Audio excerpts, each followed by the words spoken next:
Over here in the bottom right, the only Terran left here in the Taiwan Open. He is Bomber.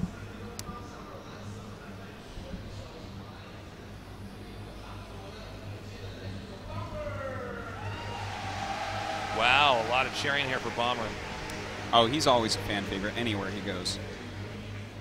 And his opponent over here in the upper left, in the red, he is True. He's got his face floating by there. That's awesome. That's so cool. You know what? I'm going to add if I was your playing, face to my I game. was going to say I want to have your face floating by my buildings. If you did, I would never be able to kill you. I'd be like, oh, I don't want to kill that building. I want to put the Kappa face floating by my buildings. Oh, yeah. That would be great. That's really funny. Is that just funny or narcissistic or what? I'd do it, man. I would be making a really ridiculous face if I did it, though. Yeah. Do the one with you and your tongue stuck out. Oh. Okay, so we got a hatch first here for True Urzerk player. And he's taking it on the outside as opposed to inside. The inside will be a free third that he can take very, very quickly. Nimbus is a map we haven't seen a lot of games on. It's one of the newer maps here in StarCraft 2. I wonder how Bomber will open. Looks like a command center first. Which I think is totally fine in this case. This map really just screams. It's a 4-player map. It's very hard to actually cheese someone right away. It screams command center first, nexus first, and hatchery first. Like, if you don't do it, that's almost weird. You know? Yeah. Well, it's just a map that offers itself so much to the macro player. Yeah. Well, looks like a gas in the pool here from True. So we could see some very quick speed links here. And this is a very big map that could lead to a pretty epic TVZ, actually. Yeah, it could. I haven't seen a lot of TVZs here yet. Like, Nimbus is not a map that people are really choosing yet. You know, whenever you get some new maps in a lot of the pool, games we've been casting, there's just been a general shortage of Terrans, so. That's true. That's true. But, like, overall in the world, I would say, you know, the newer maps always get played less at first because everyone's used to the older maps, and the best maps always stay each season. So it's like, for instance, Merry-Go-Round, Overgrowth, and King Sejong Station are all pretty tried and true and pretty balanced, and so people have been really favoring those over these newer maps. But, you know, of course, next season as some of these older maps rotate out, I'm sure that some of these are going to be the ones that we see picked over and over. Yeah. Well, it's pretty typical. If neither player is too comfortable on that map, unless they have a weird cheese setup, they're probably just going to go with a map they know. Especially for two guys like this. These guys have been consistently good for a while in tournaments, so. Yeah. And both these players probably actually confident they will beat the other one. I would say so, yeah. So, yeah. I think both of them are like, yeah, I can totally take this guy. Yeah. But at the same time, both of them are saying, oh, there is a possibility I lose here. Yeah, my opponent is very good, but I think I should be able to beat him. Yeah. Okay, so the Lings are coming now towards the Terran's ramp. We have the reactor being constructed right now. Yeah, and he's completely safe with that wall. A Baneling nest on the way, though. Oh, my God, Tosis. That is an oh, my God moment. Well, this actually could work because, you know, I was saying earlier, this could be a map that would be long and epic. Yeah. As far as game length goes, but why not then just try to kill your opponent early on? That's a much less expected strategy. Think about it. These guys haven't played anywhere near as many games on this map. I think a lot of people would deem it as not as much of a good strategy if it became commonplace simply because there's a ramp there and you can well in pretty easily, but this might completely catch Bomber off guard. Bomber sometimes just doesn't scout, man, and True is using this against him hugely. This is, I would say that this is going to result in a free win. Yeah. If I had to say yes or no to the free win, I would say yes. Even with this bunker going up, it feels very tough for him to This is really going to set the pace here for True. I mean, he's going to probably win this right here. Well, we'll see. He does have that bunker up. All right, he does bust down that first depot. SCV's coming out right now. Oh, maybe Bomber gets to hold this. The Baneling coming in. Yes, okay, he actually just avoids the bunker. I think this is a pretty smart move to try to zone out the workers. The fact that he didn't avoid it. Whoa, that was a big mess up there when he hit that Baneling, hit that one SCV. And as far as the freedom goes, absolutely does not happen. Bomber with a good defense, but really, I'm surprised that True engaged the bunker at all for any amount of time. Well, and especially for as long as he engaged it. Now he has Lings rallied down here, completely in vision of the depot. True is kind of falling apart here. Yeah, it's just not working out for him at the moment.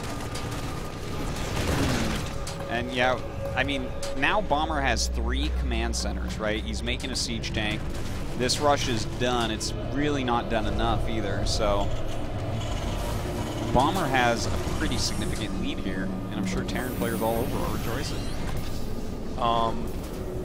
You know, I'm really worried because True just did not do nearly the amount of damage there. And you know, even it's losing the Overlord, like True is really like there's several misplays in the last few minutes that we've seen here that I gotta say I'm a bit shocked actually that True's playing.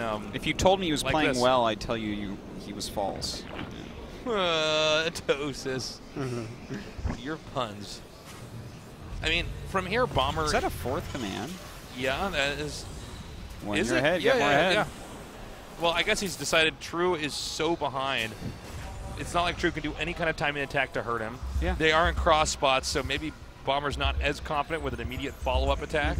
So he's just going to get 4 command centers and probably get maxed out way earlier than we're ever used to seeing.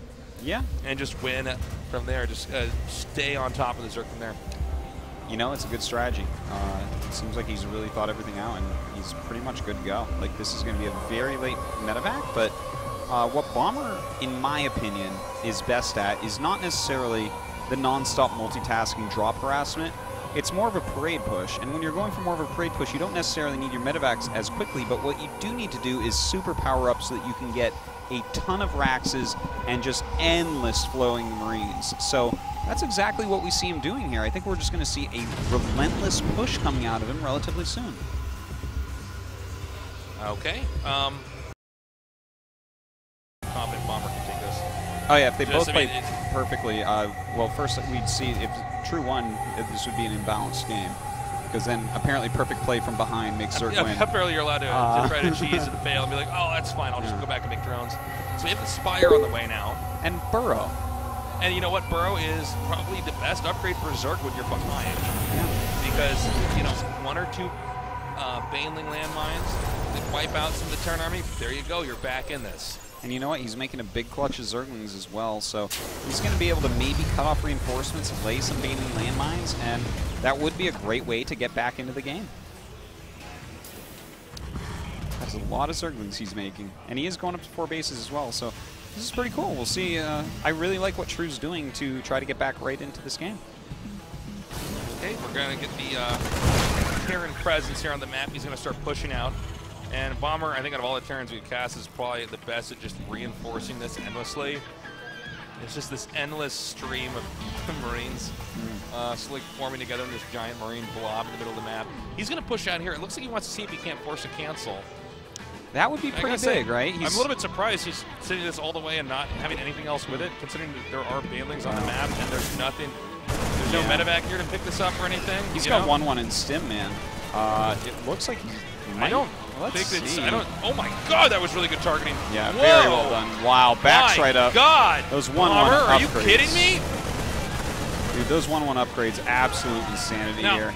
he does still lose this Marine clump. I was a little bit worried about that ahead of time. I mean, the micro was beautiful, but yeah, I mean, the concept behind the attack, I was just thinking there's no medevacs here. You can't pick up. Yeah. You aren't reinforcing this with anything. It's just a bunch of stim Marines. Dude, he's going double reactored Hellbats. This is such a rally push that he's just like, well, I'm just going to go mass Hellbats with this. There's no way he'll stop it. But look at that. Couple landmines going down now. He's going to go ahead and do some drop action. Of course, smart to do while you're setting everything up for a big push to try to end it. But you know what? True's on 4 bases, so this is not so easy for Bomber. Here come the mutants now. He does have an MSCV to try to repair that turret if he did engage there. True not going to actually engage the turret. He's going to stay back here and start picking up SCVs. Then he dives into the turret and immediately snap repair. And he's not going to be able to kill that turret, but he can definitely kill a lot of SCVs. Stop repairing that for a little bit. Yeah, unless that happens. Okay, so we got a drop over here in his back expansion, and these queen drones are going to be taken out pretty easily. The hatchery next. Yeah, it looks like the drones do get out of there, but that hatchery, no chance, no way, no how. Going to be going down here. Are his vehicles on the way back? Yeah, they are now.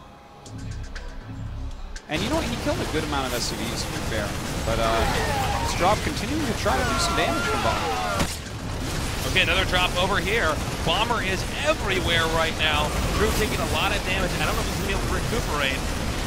He's going to have to start using his Mutalisks a little bit more to try to slow down the drops. That's one problem when you use Mutas on this map, is that if you're harassing with it, you're definitely not defending, considering the distances. And the hatchery goes down, beautifully done.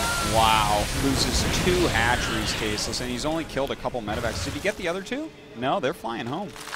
I see him on the minimap on the right-hand side. Yeah, he only killed 2 medevacs. He lost a lot there, and Bomber, with that drop harassment, doing a huge amount of damage. And you know what? He's going to have 2-2 soon. I think he's Bomber's popping out some Thors as well. Muscle him from here. I mean, he's just going to make more Terran stuff.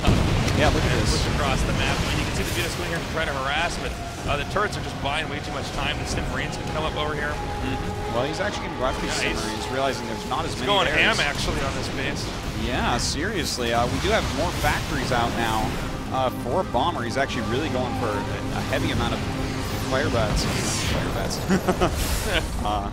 Hellbats, as well as Thors. So the Thor's really going to help out against this as well when we do see those brought into action. I said the Mutas did a lot more damage than I was expecting it to, but he's really, I guess he had to just commit no matter what.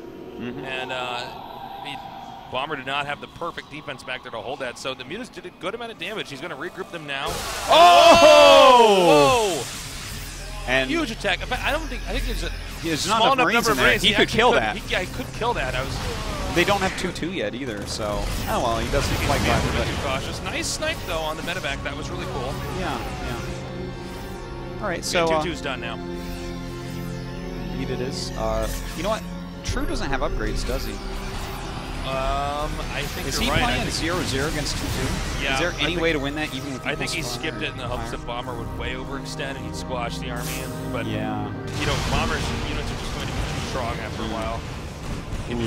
If he's getting 3-3 now, and then think about that 3-3 against 3-3, you have to literally just go splash damage. And medevacs, yeah. Yeah, you just have to make Banelings. Like the Zerglings are only going to just take damage. It's all there. Okay, well, let's see how much he can take out here with this seriously upgraded army by comparison to his opponent's army.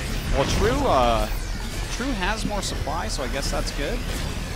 Not by but much, though. Yeah, the army supply, though, is actually lower because he's killed so many SCVs. Oh my god, lots of burrowed Banelings. All right, well, maybe he'll get him on the way back. This is actually a nice move, but ooh, look at that Thor just auto-targeting. That damage. Yeah, a little bit painful there. So many Mutas there are one shot away from dying. He needs to let those sit for, I don't know, what is it, 12 seconds before they're full health again? Or at least that's what it feels like. Yeah. Okay, so the Mutas fly out now. True is sort of recuperating, but Andrew's going to highlight again here. Oh my god. Wow. Oh my god. That is Rambo down there. Well, not quite like the movie. It did go down. Does Rambo ever die in the movies? How many Rambo movies are there? A lot. There's like and they're like 6 or something? Probably. Sylvester Stallone doesn't do less than 6 in franchise. You can't make him even sign a contract. Yeah, Rocky too. Now that I think about it. We're even on Untouchables 3 at this point. Oh my god. We have the rest of the Terran army played up here. Now the real problem is that this army is so upgraded. The 3-3 is about to finish. He's not only upgraded, but he's up by about 75 army supply. Everything. He doesn't need the micro. Going to die here. So you can actually stim and attack him, and then get up out of the booth and go to a vending machine and get a code. Yeah. Or a Red Bull in this case, because it's a sponsor. You can just attack him across the map, and I don't think that the best Banelings in the world could kill him here.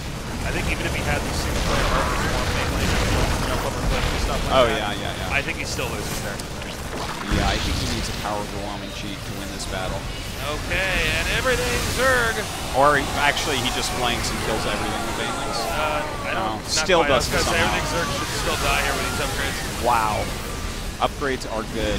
Yeah, guys, this is why you upgrade. It might not be the most exciting thing to be doing in the game, but your army will just be too strong. GG. Bomber wins game number 1 after True fails with his cheese early on. Yeah. Bomber takes an upgrade and econ lead and slowly smothers his opponent. Well, you know what? That was like he was terribly far behind after the fail, and to skip upgrades, go up to 4 bases immediately, and try to play like he played, it was actually very smart. And he did some intense damage to Bomber. If Bomber was a lesser player, True probably would have actually pulled that one out. So this guy's a force to be reckoned with, and definitely has potential to come back in the series. Just for clarification, guys, it's not like True forgot to get upgrades.